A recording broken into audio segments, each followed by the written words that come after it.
काका समाजवादी पार्टी से हैं, मनीष हिंदवी कांग्रेस कमेटी के प्रवक्ता हैं और अशोक सिन्हा जी जाने माने स्कॉलर हैं, जाने माने विशेषज्ञ हैं और राष्ट्रीय स्वयंसेवक संघ से जुड़े हुए हैं।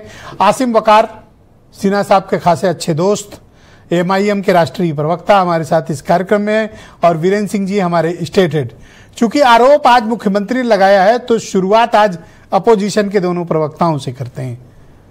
कांग्रेस पार्टी से शुरुआत करते हैं क्योंकि लार्जेस्ट अपोजिशन लंबे समय तक वही रहे। आपने तो मुगलों और अंग्रेजों से ज्यादा लूट लिया है, ऐसा क्लेम हमारे चीफ मिनिस्टर कर रहे हैं। पहले तो मुझे लगता है कि योगी जी की अपनी पार्टी में बनती नहीं है। अगर बनती तो वो प्रधानमंत्री जी को मना करते कि जो लाल किले की प्राचीर से बार बार 15 अगस्त का भाषण देते हैं वो नहीं देना चाहिए, क्योंकि वो उनको पता होना चाहिए किसने बनवाया। वो तो मुगलों ने बनवाया था। तो मुगल यहाँ पर आए थे और बस गए थे और जो भी मॉन्यूमेंट और बाहर से जो भी बड़ा अतिथि आता है उसको लेकर वो ताजमहल चले जाते हैं। अरे भाई साहब, हद हो गई किसी बात की। उनको प्रधानमंत्री को चिट्ठी लिखनी चाहिए कि आप किसी को ताजमहल मत भेजें और आप लाल किले की प्राचीर से तो कतई भाषण मत दें। अब आते हैं अंग्रेजों पर। इसमें कहीं कोई दो मत नहीं है कि 250 साल 200 साल के अपने राज में अंग्रेजों ने खूब लूटा। लेकिन फिर योगी जी को लिखना चाहिए अपने जो थिंक टैंक है कि सावरकर की फोटो तुरंत हटा दी जाए। 60 रुपए पेंशन लेते थे, लूट का हिस्सा, मतलब जो अंग्रेजों की लूट थी उसका हिस्सा था, पेंशन ये भी लेते थे, मना करना चाहिए। और अंग्रेजों के साथ ये लगे रहे 1942 में श्यामा प्रसाद मुखर्जी से लेकर आरएसएस से लेकर कि अंग्रेज भारत छोड़ के ना जाएं। श्यामा प्रसाद मुखर्जी ने तो बाकायदा गवर्नर को पत्र लिखा बंगाल के कि साहब ये जो 1942 का आंदोलन इसको कुचल देना चाहिए।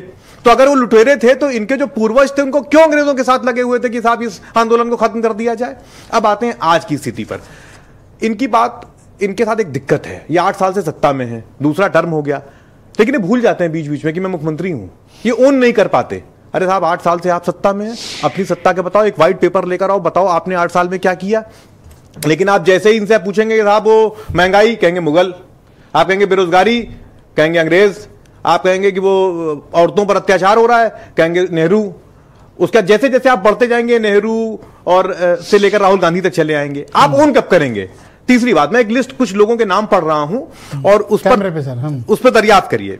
संजीव बलियान साहब, नंदकिशोर गुर्जर जी, दीनानाथ भास्कर जी, मोती सिंह जी, नूतन दुबे जी, श्याम प्रकाश जी, ये सारे भाजपा के लोग हैं। कुछ विधायक हैं, कुछ एक्स मिनिस्टर्स हैं, कुछ पदाधिकारी हैं। ये तो आप समझ ही गए होंगे। इन सारे लोगों में खासियत है, इन लोगों ने अपनी ही सरकार पर भ्रष्टाचार के इल्जाम लगाए हैं। क्या इनको मुख्यमंत्री योगी आदित्यनाथ पर भरोसा नहीं रह गया है?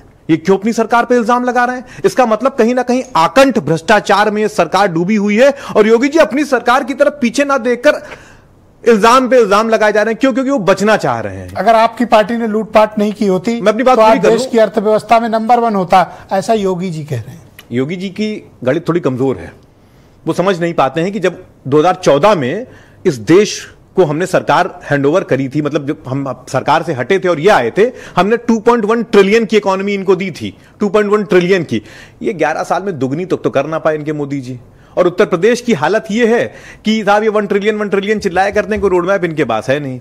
किसानों की बदतर स्थिति यहां पर है। यूरिया, मतलब आप उनको खाद तक तो दे नहीं पा रहे। 2 सीजन हो गया, पिछला अक्टूबर याद करिए और ये याद करिए। सर, विकसित भारत हो रहा है। विकसित भारत खाद की कालाबाजारी करके, आपको कोई चीज अच्छी नहीं लगती, खाद की कालाबाजारी करके विकसित भारत हो रहा है। किसानों को खाद नहीं मिल रही है और ये दूसरा सीजन हो गया। हो जाएगा चोरी करके, बेईमानी करके। ट्रांसफर पोस्टिंग का खेल पता है आपको ना। मैं स्टाम्प रजिस्ट्रेशन, स्वास्थ्य और वन विभाग, बेसिक शिक्षा, ये सारे वो विभाग हैं जहां पर मंत्रियों और अफसरों में रस्साकसी हो रही थी कि ट्रांसफर पोस्टिंग का खेल कौन करेगा। विकसित भारत के विरोधी हैं। नहीं, मैं इन पूर्वाग्रही लोगों का विरोधी हूं जो अपने गिरफ्तार में झांक नहीं पा रहे हैं और ओन नहीं कर पा रहे अपनी सरकार को।